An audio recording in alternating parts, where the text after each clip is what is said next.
अब एक कानाफूसी से जुड़ी हुई खबर है। गृह विभाग में बड़ी हलचल मची हुई है। कोई रिपोर्ट लीक हुई जिसकी गाज कई अफसरों पर गिर चुकी है। हम लोग जब टीवी पर छोटे थे तो एक विज्ञापन देखते थे कि पूरे घर के बदल डालेंगे। तब उसमें घर के बल्ब बदलने की बात होती थी, रोशनी की बात होती थी। लेकिन वैसा ही हाल इन दिनों उत्तर प्रदेश के गृह विभाग का है, जिसमें एक एक करके सारे बल्ब बदले जा रहे हैं। पहले अपर मुख्य सचिव संजय प्रसाद के लंबी छुट्टी पर जाने की खबर आई थी। उसके बाद एक एक करके गृह विभाग के 2 सचिवों को संजय प्रसाद के विभाग से हटा दिया गया। जब इतने सारे घटनाक्रम एक साथ होने लगे तब लोगों में चर्चा शुरू हुई, गपशप शुरू हुई कि गृह विभाग में अचानक से ये ग्रहण क्यों लग गया है। बताया जाता है कि जो मामला है, एक कोई गोपनीय रिपोर्ट है सर्वे की, वो लीक हो गई, जिसके चलते अफसरों पर कार्रवाई शुरू हुई है। गृह विभाग की चर्चाओं पर गौर करें तो मुख्यमंत्री की जो वीसी हुई थी, जिसमें उन्होंने संजय प्रसाद जो अपर मुख्य सचिव हैं उनके प्रति जब नाराजगी जताई तो उसका काफ़ी निगेटिव प्रचार हुआ। वीसी में मुख्यमंत्री की नाराजगी अफसरों को लेकर कई बार सामान्य तौर पर देखी जाती है, लेकिन आगे जब आईएएस और आईपीएस अफसरों की लिस्ट आनी शुरू हुई तबादले की, तब लोगों का ध्यान इस ओर गया कि गृह विभाग से पहले गृह सचिव मोहित गुप्ता हटाए गए, फिर दूसरे गृह सचिव प्रकाश बिंदु हटाए गए।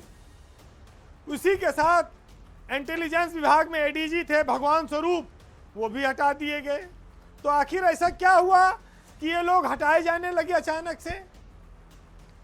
वैसे भी जो लोग गृह विभाग में उच्च पदों पर रहते हैं वो सरकार के लिए बड़े महत्वपूर्ण होते हैं, और सरकार जब उनको हटाती है तो किसी अच्छे पद पर भेजती है।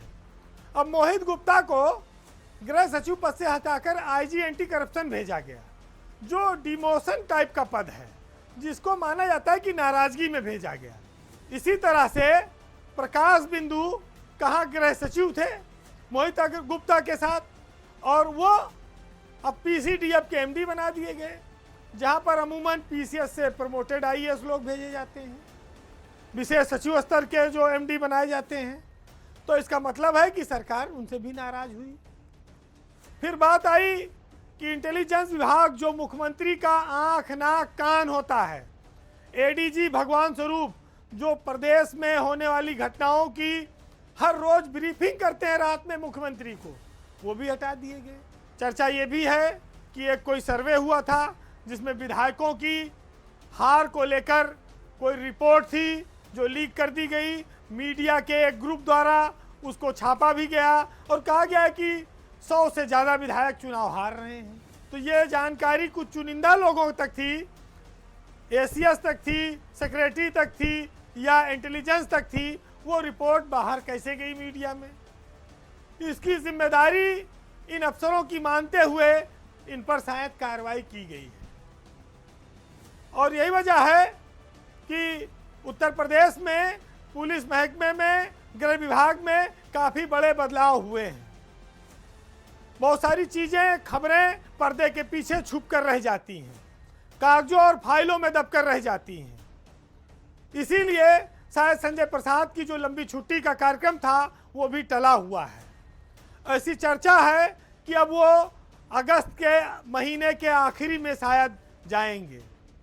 उनके नाम पर जो तलाश होनी थी वो पूरी नहीं हो पा रही है।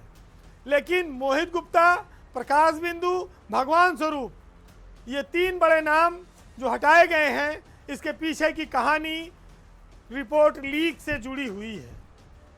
अब लीकेज का तो खैर जमाना है, पेपर लीक पे वैसे देश में हंगामा मचा है, यहाँ रिपोर्ट लीक पर भी कुछ लोग निपट गए। कार्रवाई दोनों तरफ हो रही, देश भर में हो रही है, तो गृह विभाग भी उसकी चपेट में आ गया है। फिलहाल सत्ता के गलियारों में जो हलचलें चलती हैं वो बहुत देर से लोगों के सामने आ पाती हैं। सच्चाई भी बहुत देर से पता लगती है, लेकिन जब सीरियल से कार्रवाई होने लगी तो कान खड़े होने जरूरी है।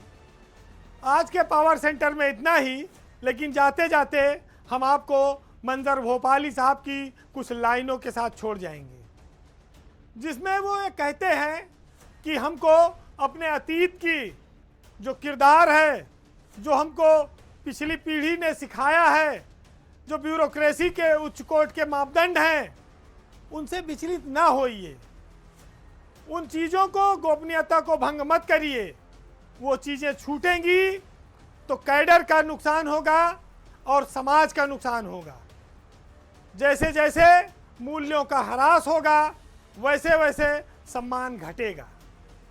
फिलहाल इन लाइनों से आप इस बात को समझिएगा कि अब अगर अजमत किरदार भी गिर जाएगी तो आपके सर से ये दस्तार भी गिर जाएगी। हमसे होंगे न लहू से सींचने वाले जिस दिन, देखना कीमते गुलजार भी गिर जाएगी। और अपने पुरखों की विरासत को संभालो, वरना अब की बारिश में ये दीवार भी गिर जाएगी। नमस्कार।